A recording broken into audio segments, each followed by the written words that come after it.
이 영상의 분량은 약 25분입니다. 바쁘신 분들과 정리요약을 알고 싶으신 분들은 더보기를 클릭하여 지금까지의 내용 정리 챕터를 터치하여 시청하시길 권합니다. 이제 시작합니다. 불교를 조금이라도 접해본 사람이면 소승불교니 대승불교니 하는 표현을 들어봤을 겁니다.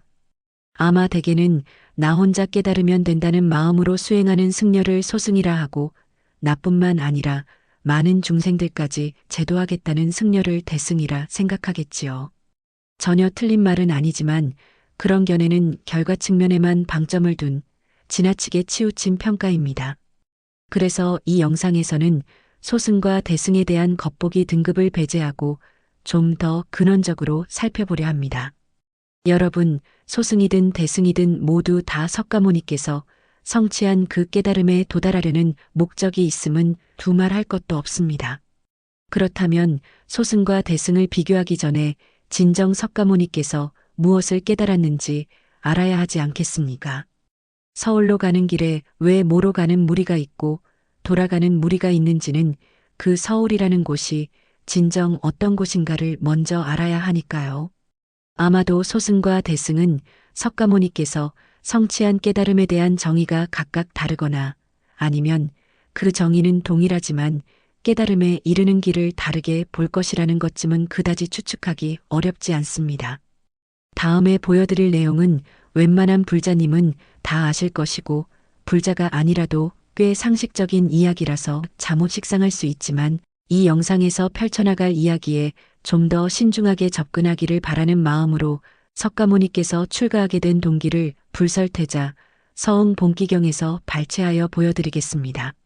시다르타 태자가 7살 때에 부왕에게 아뢰어 성문 밖에 나아가 구경하게 되었습니다. 여러 관료들과 함께 동문으로 나가다가 한 부인이 길가에서 아이를 낳았는데 그 아이가 피와 똥 속에 뒤엉킨 채 몹시도 고통스럽게 우는 것을 보았고 다음에 남문으로 나가다가 한 노인이 머리는 하얗고 등이 구부러지고 빼빼 마른 형체의 기력이 쇠약해서 지팡이를 짚고 억지로 걷는 것을 보았고 또 서문으로 나가다가 병든 어떤 사람이 피골이 상접하고 천식이 매우 급박한데 두 사람이 부축하고 가는 것을 보았고 마지막에 북문으로 나가다가 한 죽은 사람이 상여 위에 누웠는데 그 권속들이 둘러서서 슬피 울며 상여를 따르는 것을 보았습니다. 태자가 수행하던 관료들에게 이것이 모두 무슨 행색인가라며 묻자 관료들은 동문부터 북문까지 본 것에 대하여 차례대로 태어나고 늙고 병들고 죽는 4가지 괴로움은 세상 사람이 다 그런 것이어서 어느 누구도 이를 면하는 사람이 없다고 대답했습니다. 태자가 탄식하면서 말에서 내려 나무 밑에서 쉬고 있는데 그때 한 남자가 바루를 들고 석장을 짚고서 땅을 보며 지나가고 있었습니다. 이 모습을 본 태자가 그 남자에게 무엇하는 사람이냐고 묻자 그 남자는 나는 비구이다. 이미 도적 덩어리를 깨뜨려서 6가지 대상인 물질에 물들지 않고 태어나고 죽는 것을 해탈하였다. 라고 말하고는 문득 신통력을 나타내어 허공으로 날아갔습니다. 이 모습을 본 태자가 사람은 마땅히 일해야 한다. 며 통쾌하게 말한 후 궁에 돌아와서는 부왕에게 영원히 나지도 않고 영원히 늙지도 않으며 영원히 병들지도 않고 영원히 죽지도 않길 원하기 때문에 보리를 닫고자 합니다. 라고 말하며 출가를 간청하였습니다.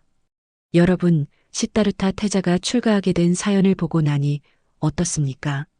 제 아무리 난해하고 고상한 용어로 거대 담론을 주절주절 늘어놓아봤자 부처님의 법은 생로병사에서 해탈하는 무상대도를 종지로 삼으셨습니다. 나머지는 모두 생로병사에서 벗어나기 위한 가행, 즉 무언가 더해가는 과정이므로 마치 공장에서 물건을 가공하는 것과 같아서 그 가공의 결과가 수중이라고 하겠습니다. 그러니까 석가모니께서 보리수 아래에서 7일째 되던 날 새벽에 고개를 들어 하늘에 밝게 빛나는 별을 보고 깨달은 것은 생로병사를 해탈하는 무상대도 이 한마디면 충분합니다. 생로병사 해탈이라는 불법의 종지에 조금 말을 보태면 석가모니께서 부왕에게 출가를 간청하면서 했던 보리를 닦고자 합니다. 라는 표현에서 보듯이 결국 보리를 깨달았음을 미루어 알 수 있습니다. 그런데 말입니다. 석가모니께서는 깨달음을 얻기 전에 먼저 당시 인도의 전통적인 수행 방식인 외도 수행을 배웠으며 이는 크게 선정 수행과 고행 수행으로 나눌 수 있습니다. 선정 수행에서는 당시 명상가였던 알라라 깔라마, 우따까, 라마뿌따로부터 비상비비상 처정까지 배웠으나 생로병사의 근본적인 고통과 집착에서 벗어나지 못함을 깨닫고 석가모니는 스승들을 떠났습니다. 고행 수행으로서는 단식이나 금식, 오랫동안 숨참기, 잠 안 자기, 고통을 일으키는 자세 유지 등 몸에 고통을 주는 행위 등을 6년 동안 하였으나 6년간의 고행으로 몸만 쇠약해지고 깨달음과는 거리가 멀다는 것을 깨달아 고행을 멈춘 후 네란자라강에서 목욕하고 우유죽을 공양받아 기력을 회복한 뒤 보드가야의 보리수 아래에서 명상에 들어 일주일 만에 깨달음을 얻으셨습니다. 이와 관련하여 석가열애응화사적에 있는 내용을 간단히 소개합니다. 엿새 동안에 석가모니께서는 사선팔정을 얻습니다. 사실 이 대목은 이미 외도로부터 배워 증득한 내용입니다. 이어서 의생신을 얻었으며 6일째에는 육신통을 성취합니다. 그리고 마침내 1회째 새벽에 보리, 아니 그냥 보리가 아니라 안욕따라 삼막삼보리를 깨닫고 증득합니다.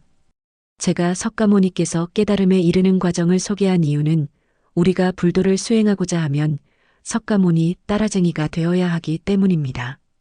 그러니까 우리들 역시 새끼 초선부터 사선까지 그리고 마지막 비상비비상 처정까지 사선팔정을 모두 얻어야 하고 이어서 의생신과 육신통을 성취해야 합니다. 그리고 나서 안욕따라 삼막삼보리까지 깨닫고 증득하는 것이 불도수행입니다. 만약 이런 과정을 밟지 않고 자성을 보았다느니 공성을 봤다느니 하는 말들은 다 허풍임을 저는 무수히 많은 사례를 통하여 지켜보았습니다. 설사 그들의 말이 허풍이 아닐지라도 그냥 작은 성취에 불과합니다. 생로병사를 해탈하는 것이 불법의 종지인데 겉으로야 안 그런 척해도 생로병사에 갇혀 있음이 뻔히 눈에 보이건만 아랫사람들의 이목이 있어 공안만 뒤적이고 있는 그들의 모습을 보고 있으면 참으로 안타깝습니다. 이제 석가모니께서 깨달은 것이 생로병사를 해탈하는 것임은 명백합니다. 그런데 여기서 잠깐 말장난을 좋아하는 사람들은 단언컨대 다음과 같이 말할 수 있습니다. 해탈이 뭔데? 생로병사에서 해탈한다는 것이 뭐 어떻게 한다는 건데? 이런 질문에 대하여 꼬치꼬치 대꾸하느라 이런저런 경전을 찾을 필요가 없습니다. 물론 윤회를 부정하는 자들이라면 해탈과 관련하여 더 이상의 대화를 하지 마세요. 그들 부류에게는 또 다른 교화 방법이 있습니다. 만약 불종자가 다 타버린 자들이라면 일천제 보살이 오셔야 합니다. 일단 윤회를 인정하는 불자가 생로병사 해탈이라는 불법의 종지에 대하여 꾸깃꾸깃 꼬장꼬장 질문한다면 그에게 다음과 같이 말해보세요. 그대는 이 고통의 세상에 더 이상 태어나고 싶지 않죠. 그러면 대다수는 그렇다고 하겠지요. 그러면 다시 이렇게 말하세요. 이 고통의 세상에 태어나지 않는 것을 곧 해탈이라고 여기지 마세요. 그리고 이 세상에 태어났다고 해서 곧 해탈하지 못한 것이라 단정하지도 마세요. 이 고통의 세상에 다시는 태어나고 싶지 않음에도 태어나는 것은 해탈하지 못해서 그런 것이지만 해탈했어도 다시 자유의지에 의하여 이 고통의 세상에 태어나기도 합니다. 윤회를 믿는 불자이면 그 누군들 이 고통스럽고 미혹한 세상에 다시 태어나고 싶겠습니까? 그러나 어쩌겠습니까? 나의 희망과는 상관없이 나의 자유의지는 온데간데 없이 또다시 이 고통의 바다에 떨어집니다. 중생들의 이런 윤회를 가리켜 분단생사라고 합니다.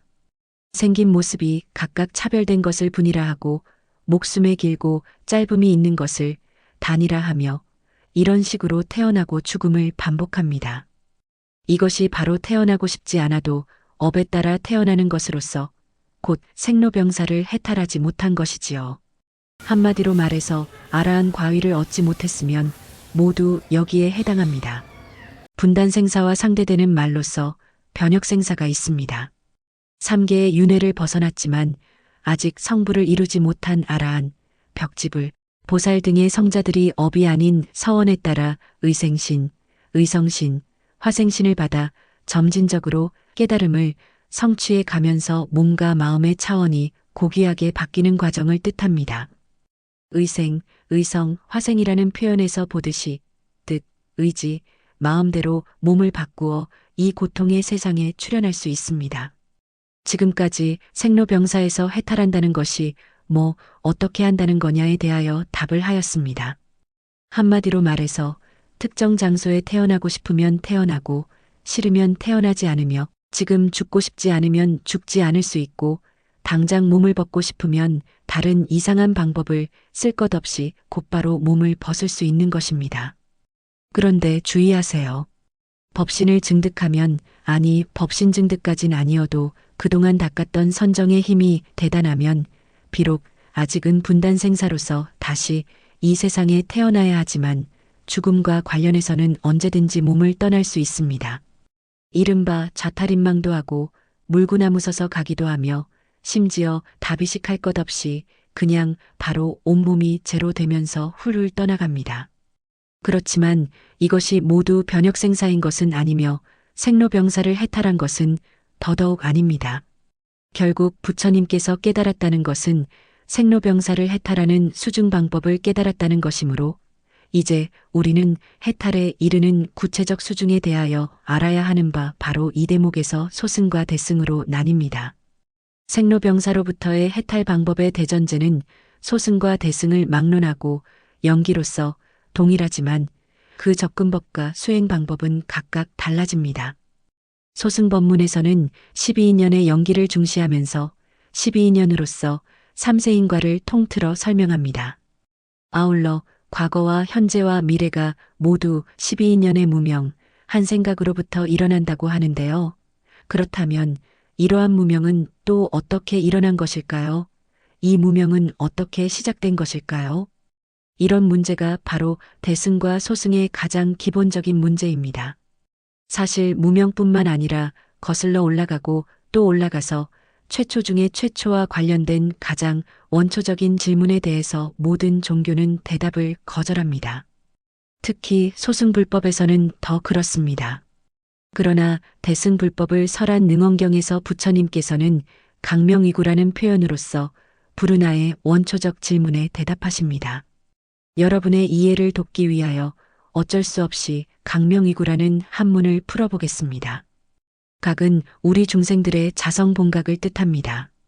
명은 글자 그대로 밝음이므로 강명은 열애장 본성, 자성본각에 있는 밝음을 가리킵니다. 위는 하다, 되다 뜻이고 구는 허물, 재앙의 뜻이니 위구는 무언가 바람직하지 못한 상태가 되었음을 가리킵니다. 결국 강명이구는 자성본각의 밝음에서 발생된 무언가 비정상적인 상태를 가리키며 바로 이것이 무명이라고 부처님께서 알려주신 겁니다. 다른 학문, 예컨대 먼 옛날로 치면 특히 주역이나 노자, 장자를 공부하지 않았거나 요즘으로 치면 양자물리학을 공부하지 않았으면 무명의 근원을 설명하면서 강명이구라고 답한 부처님에 대하여 아니 부처님까진 아니어도 이 말씀이 실린 능언경에 대하여 위경이거나 외도의 경전이라고 여기는 것도 무리가 아닙니다. 밝은 것에서 어찌 요상한 놈이 생겨날까? 도대체 말이 안 될 법도 하니까요. 능언경에서의 강명이구는 이 세계가 생겨난 기원에 대하여 부처님께서 설명하신 내용으로서 제가 앞서 게시한 능언경의 우주론 영상과 능언경과 양자물리학과의 관계 영상을 참고하길 바랍니다. 저는 앞 대목에서 소승과 대승을 불문하고 생로병사 해탈의 대전제는 모두 연기로서 동일하지만 그 접근법과 수행 방법은 각각 달라진다고 했습니다. 그리고 소승법문에서는 과거와 현재와 미래라고 하는 3세가 모두 12인연의 무명, 한 생각으로부터 일어난다고 했습니다. 이 대목이 가리키는 바가 무엇일까? 잠시 생각해 보세요. 소승에서는 무명이 어디에서 왔는가를 밝히는 것보다는 아니 어쩌면 이러한 원초적인 의문에는 답을 거절하면서 12인연이라는 생멸법을 두려워하여 어떻게 해서든 생각과 망념을 소멸시키려 합니다. 즉, 생멸을 없애려고 합니다. 왜냐하면 그들 소승 수행자들에겐 과거와 현재와 미래가 모두 12인연의 무명, 한 생각으로부터 일어나는 것이니까요. 그 결과 소승에서는 정을 매우 중요하게 여기면서 아무것도 없는 상태, 그래서 절대적 고요함에 이르는 수행에 정진합니다. 하지만 이런 소승의 견지는 틀렸습니다. 수백 년, 수천 년 더 나아가 몇만 겁의 세월 동안 정에 들어 있으면서 생각과 감각이 사라져버렸더라도 그 선정에서 깨어나면 역시 어떤 형태로든 마음이 움직일 것이니 여전히 생멸법을 벗어나지 못했습니다. 이제 소승법문을 수행함에 있어 첫 출발이 생멸을 전제로 한다는 것임을 여러분 짐작하셨지요. 이미 생멸을 전제로 해놓고 사념처 수행을 하니까 신념처 수행에서 호흡과 32가지 몸의 부분과 몸의 움직임 모두 생멸하는 대상이 되고 수념처 수행에서 즐거운 느낌, 괴로운 느낌, 괴롭지도 즐겁지도 않은 느낌 등 감각적 느낌이 모두 생멸하는 대상이 되고 심념처 수행에서 탐욕, 성냄, 미혹함 등 마음 상태 모두 생멸하는 대상이 되고 법념처 수행에서 오계, 오온, 12처 등이 모두 생멸하는 대상이 됩니다. 이러한 사념처가 오정심관이나 지관 수행에도 영향을 준 초기 불교의 정통 수행 체계이지만 결국엔 생멸하는 대상을 관찰하고 알아차리는 수행이며 녹록치 않은 이런 수행이 수행자 자신을 위한다는 점에서 대승이 보기엔 소승이라고 한 것입니다. 사실 대승과 소승을 구별하는 잣대를 대부분의 불자들이 알고 있는 나 혼자만의 이로움 추구냐, 모든 중생들까지 제도하느냐 여부에 국한하면 잘못되어도 한참 잘못되었습니다. 100번 양보해서 중생제도를 하지 않아서 소승이라는 견해를 인정할지라도 소승에서는 도대체 왜 그랬을까를 추론해 보세요. 생멸의 대상으로 여기는 번뇌와 망념을 없애기 위해서는 엄청난 계율을 바탕으로 힘든 수행을 해야 하고 그러한 계율을 철저하게 지키려면 보통의 사회생활을 병행할 수 없으므로 결국 세속을 떠나 출가를 할 수밖에 없었으며 아울러 효율적 수행을 위하여 집단적 출가승 체계를 갖춘 환경에서는 사회생활을 하는 보통의 사람들이 참여할 수 없습니다. 그러므로 소승에서는 중생을 제도하지 않겠다는 것이 아니라 제도할 시스템을 마련하기 어려웠다는 점을 가볍게 볼 일이 아닙니다. 다시 한번 강조합니다. 대소승 구별의 근본은 생멸법에 대한 견지 차이에 있습니다. 대승에서는 생멸을 없애려고 하지 않습니다. 우리의 일거수일투족이 모두 생멸이고 마음이 생멸하고 있습니다. 그래서 이렇게 생멸하는 것을 두려워하지 않고 소멸시키려 하지 않아야 대승불법입니다. 생멸을 일으키는 또는 생멸을 일으킬 수 있는 이것은 결코 움직인 적이 없으며 생과 멸이 모두 없습니다. 그러므로 마음에서 생겨남이 없고 없어짐이 없어야 하며 이것을 가리켜 분별심을 일으키지 않는다고 합니다.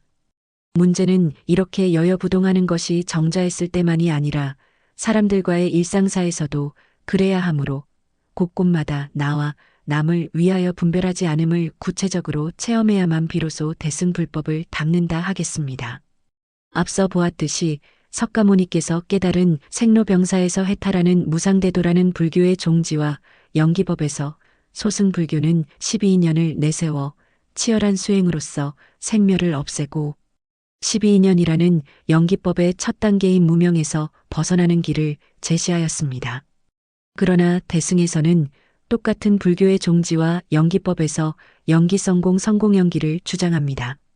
연기성공이라는 표현은 연기하는 것은 그 성품이 공하다는 것이며 성공연기라는 표현은 성품이 공한 까닭에 연기한다는 것입니다. 인연에 의하여 일어난 모든 현상은 고정된 실체가 없으므로 본질적으로 공하다는 뜻이며 성품이 공하다고 해서 아무것도 없는 허무가 아니라 고정적 실체에 매여 있지 않기 때문에 오히려 인연에 따라 무엇이든 일어날 수 있다는 뜻입니다. 우리들이 애송하는 반야심경에서의 색즉시공, 공즉시색이나 의상대사의 법성계에 나오는 불수자성 수연성이 동일한 의미입니다. 이에 대하여 능언경 권삼에서 부처님께서는 안한존자에게 마음의 본질과 세간의 현상이 어떻게 나타나는지를 설명하면서 수중생심응소지량 순업발현이라고 하셨습니다. 해석하면 다음과 같습니다. 중생의 마음에 따라서 아는 바만큼 그 분량에 응하여 지은 업을 따라 나타난다. 이제 지금까지의 내용을 정리하겠습니다. 석가모니께서 깨달은 것은 생로병사로부터 해탈하는 무상대도이며 이는 소승과 대승 모두 동일한 목표입니다. 생로병사로부터의 해탈 방법의 대전제는 소승과 대승을 막론하고 연기로서 동일하지만 그 접근법과 수행 방법은 각각 다릅니다. 소승에서의 연기는 12인연법을 중시하는 바, 그 까닭은 무명으로 시작하는 생멸법을 두려워하기 때문입니다. 대승에서의 연기는 연기성공 성공연기를 가리키며 생멸법이 없습니다. 그래서 반야심경에서 말했듯이 불생불멸하므로 깨끗할 것도 없고 더러울 것도 없으며 늘어나거나 줄어드는 것도 없습니다. 생멸법에 의하면 없애야 하는 대상, 즉 번뇌가 두 눈 시퍼렇게 뜨고 나를 쳐다보고 있습니다. 없어졌다가도 다시 일어나는 생멸법으로서의 번뇌를 없애기 위하여 소승에서는 엄정한 계율 위주의 출가승이라야 가능하다고 주장하므로 보통의 사람들이 일상생활을 영위하면서 그러한 수행을 하기는 거의 불가능합니다. 어마어마한 계율을 철저히 지키는 것이 내 몸 하나도 힘든 여건에서 보통의 사람들에게 눈길조차 줄 수 없는 것은 당연합니다. 결국 생멸법 기반의 수행 집단은 출가승려 위주의 소수일 수밖에 없습니다. 그래서 작을 소자의 소승입니다. 의상대사의 법성계에 나오는 구절, 생사열반상공화에서 보듯이 생사와 열반은 하나입니다. 그래서 생로병사와 해탈이 서로 별개가 아니며 출가수행자와 재가수행자, 부처와 중생이 차별이 없습니다. 그러므로 그 누구나 모두 해탈할 수 있습니다. 정확히 말하면 이미 모두 해탈한 상태이지만 다만 그것을 모르고 있어서 마치 대형 크루즈선을 타고 명승지를 유람하듯 함께 큰 수레를 타고 가서 상라가정의 세상을 확인만 하면 됩니다. 결국 모든 인류를 다 태우는 큰 수레에서의 그 큰 대자 대승입니다. 그 밖에도 대승과 소승의 차이점이 많이 있지만 연기법에 대한 견지의 차이만 제대로 이해하면 나머지는 모두 말단지업입니다. 여러분, 지금까지 이 영상에서 잠옷대승을 소승에 비하여 상대적 우위로 여긴 것 같지만 만약 그렇게 보였다면 그것은 모두 저희 부족함 때문인 것을 분명하게 말씀드립니다. 우리 같은 범부가 어찌 소승과 대승의 우열을 가릴 수 있겠습니까? 설사 비록 대승이 더 뛰어난 수행법처럼 보일지라도 소승에서의 사념처, 사정근, 사여이족, 오근, 오력, 칠각지, 팔정도 도합 37개의 보리도품을 분명히 알아야 합니다. 소승의 기초도 모르면서 대뜸 대승을 거들먹거리거나 허풍을 떨면 그 망어, 대망어를 어찌 감당하겠습니까? 여러분, 오늘날 많은 이들이 불학을 일종의 철학이나 사상학문으로 삼고 있지만 사실 불학의 중점은 수증, 닦아서 증득하는 것입니다. 불자 여러분 모두 소승법문으로서 기본적 수증을 하고 이어서 불생불멸의 대승법문으로서 안욕따라 잠먹삼보리를 수중하길 간절히 바라면서 이제 영상을 마칩니다. 긴 시간 시청해 주셔서 마음 깊이 감사드립니다. 아직 구독하지 않으신 분이 계시면 제가 좀 더 나은 법보시와 무해보시를 할 수 있도록 구독, 좋아요, 알림 설정을 부탁드립니다.